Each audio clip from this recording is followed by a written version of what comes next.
புரட்சி தலைவர் எம்ஜிஆர் அவர்களை பற்றி துக்ளக் ஆசிரியர் சோ அவர்கள் கூறியதை தற்போது காண்போம். அரசியலை தவிர்த்து பார்த்தால் கூட எம்ஜிஆர் அவர்களுக்கு இருக்கும் பாப்புலாரிட்டி இந்தியாவிலேயே வேறு எந்த திரைப்பட நடிகர்களுக்கும் இருக்க முடியாது. திரையுலகில் எம்ஜிஆர் அவர்களோடு எனக்கு ஏற்பட்ட அனுபவங்கள் பல.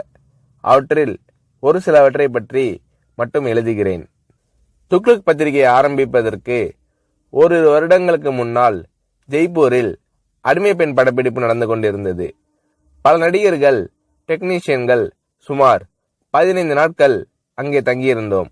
ஒவ்வொருவரையும் எம்ஜிஆர் அவர்கள் அக்கறையுடன் கவனித்துக் கொண்டது போல் வேறு எந்த தயாரிப்பாளரும் தன் படம் சம்பந்தப்பட்ட எவரையும் கவனித்துக் கொள்வாரா என்பது சந்தேகம்தான். தங்கும் வசதி, சாப்பாடு எல்லாம் ஒவ்வொருவருக்கும் திருப்திகரமான முறையில் இருக்கிறதா இல்லையா என்பதை அவ்வப்போது எம்ஜிஆர் அவர்களே நேரில் கவனித்துக் கொள்வார். படப்பிடிப்பின் போது ஒரு சில நாட்கள் கடும் வயிற்று வலியால் நான் அவதிப்பட்ட போது எம்ஜிஆர் அவர்கள் என்னிடம் காட்டிய பரிவு என்னால் மறக்க முடியாது. படப்பிடிப்பு தடைப்படுவதை பற்றி எம்ஜிஆர் அவர்கள் சற்றும் கவலைப்பட்டதாகவே தெரியவில்லை.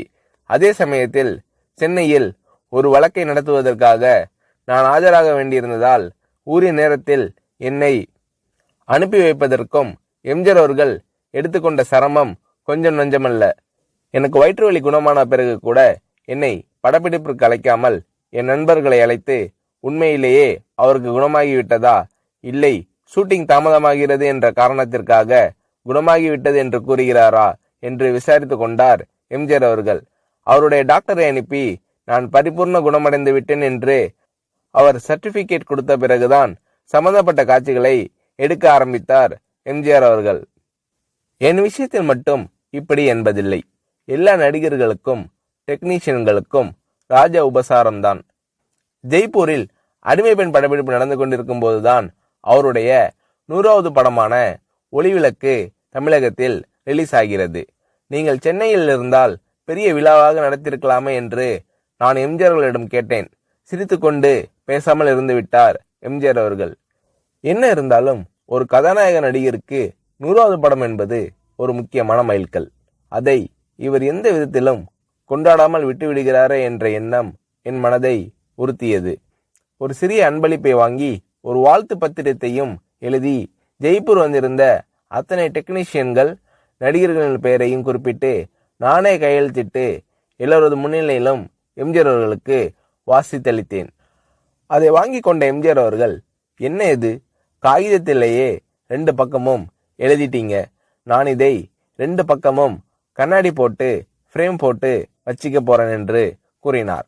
நான் செய்த சிறு காரியத்திற்கு எம்ஜிஆர் அவர்கள் தெரிவித்த நன்றி மனப்பூர்வமானதாக இருந்தது. ஒரு முறை ஷூட்டிங்கிற்காக ஒகேனக்கல் சென்றிருந்தோம்.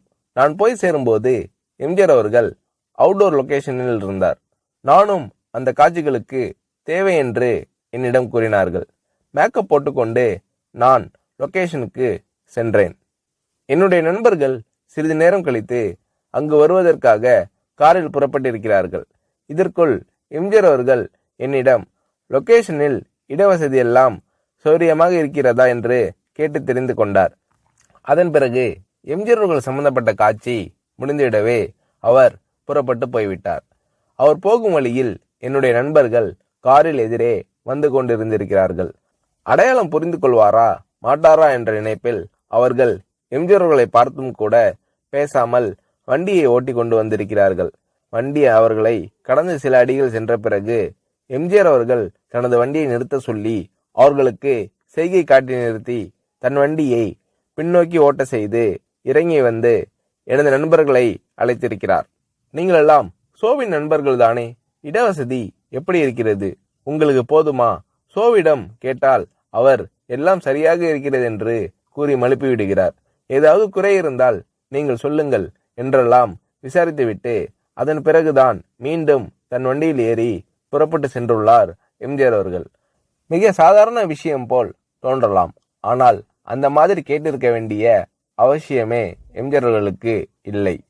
முகங்களை ஞாபகம் வைத்துக் கொள்வதில் எம்ஜிஆர் அவர்கள் வல்லவர். அதற்கு இன்னொரு உதாரணம். எம்ஜிஆர் அவர்களுடன் சத்யா ஸ்டுடியோவில் ஷூட்டிங்கில் கலந்து கொண்டிருந்தேன். என்னுடைய நண்பர் நீலு சில ஆண்டுகள் கல்கட்டாவில் தங்கிய பிறகு அன்றுதான் சென்னைக்கு திரும்பினார். என்னை பார்க்க சத்யா ஸ்டுடியோவிற்கு வந்தார். நான் அவரை எம்ஜிஆர் அவர்களுக்கு அறிமுகப்படுத்தி வைத்தேன். எனக்கு தெரியுமே, உங்கள் நாடகத்தில் இவர் நடித்ததை நான் தான் பார்த்திருக்கிறேனே என்றார் எம்ஜிஆர் அவர்கள். அதற்கு முன்தினம் எம்ஜிஆர் அவர்கள் எங்கள் நாடகத்திற்கு வந்திருந்தார். ஆனால் நீலுவோ அன்றுதான் கல்கட்டாவிலிருந்து திரும்பியிருந்தார். ஆகையால் நான் எம்ஜிஆர் அவர்களிடம் சொன்னேன், நேற்று நீங்கள் பார்த்த நாடகத்தில் அவர் நடிக்கவில்லை. கல்கட்டாவிலிருந்து இன்றுதான் சென்னைக்கே வந்திருக்கிறார் என்றேன். எம்ஜிஆர் அவர்கள் என்னை கேட்டார், நேற்று நடந்த நாடகத்தில் பார்த்தேன் என்று நான் சொன்னேனா? 3 ஆண்டுகளுக்கு முன்னால் திருவல்லிக்கேணியில் என்கேடி கலா மண்டபத்தில் மனமொரு குரங்கு நாடகத்தில் ஒரு அடங்கா பிடாரி மகனின் தந்தையாக அரிசி வியாபாரியாக நடித்தவர் இவர்தானே, அதைதான் நான் சொன்னேன் என்றார் எம்ஜிஆர் அவர்கள். நானும் சரி, நிலுவும் சரி, இதை எதிர்பார்க்கவில்லை. இவ்வளவு ஞாபக சக்தியா என்று வியந்தோம்.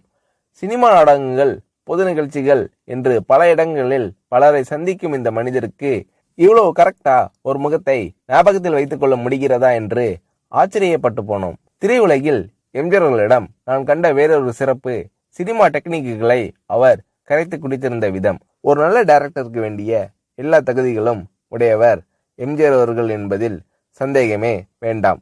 சண்டை காட்சிகளை படமாக்குவதில் வல்லவர் எம்ஜிஆர் அவர்கள் என்று கேள்விப்பட்டிருக்கிறேன். சில சமயங்களில் டைரக்ஷன் எம்ஜிஆர் என்று விளம்பரப்படுத்தப்படும் படங்களை பற்றி சிலர் வேறு யாரையாவது டைரக்ட் செய்ய சொல்லிவிட்டு அவர் தன் பெயரை போட்டுக் கொண்டிருப்பார் என்று கூற நான் கேள்விப்பட்டிருக்கிறேன். இது வெறும் பிதற்றல். இன்னும் சொல்ல போனால் பல சமயங்களில் எம்ஜிஆர் அவர்கள் படங்கள் வேறு டைரக்டரின் பெயரில் வெளிவரும்போது கூட அவற்றிலும் பல காட்சிகளை எம்ஜிஆர் அவர்களே டைரக்ட் செய்திருப்பார்.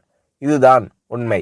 எம்ஜிஆர் அவர்கள் செய்துள்ள தான தர்மங்கள் ஏராளம் என்பது எல்லோருக்கும் தெரியும். தவிர எந்தவிதமான விளம்பரமும் இல்லாமல் எம்ஜிஆர் அவர்கள் செய்துள்ள உதவிகளும் அநேகம் உண்டு. உதவி பெற்றோர்கள் கூட என்னிடம் கூறியிருக்கிறார்கள்.